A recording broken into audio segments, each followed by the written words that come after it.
యాదాద్రి భువనగిరి జిల్లా యాదగిరిగుట్ట తహసీల్దార్ కార్యాలయం ఎదుట అఖిలపక్షం ఆధ్వర్యంలో ధర్నా చేపట్టారు.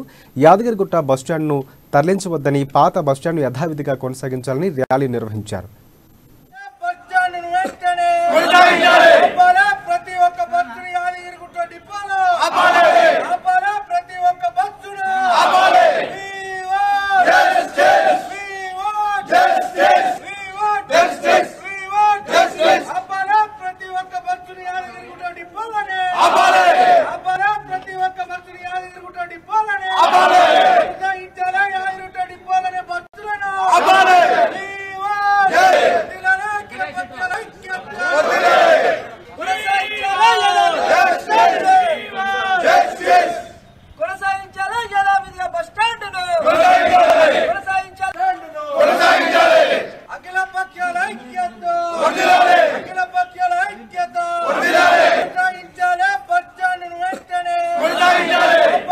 ప్రతి ఒక్క భక్తుని యాదగిరిగుట్ట డిపోలో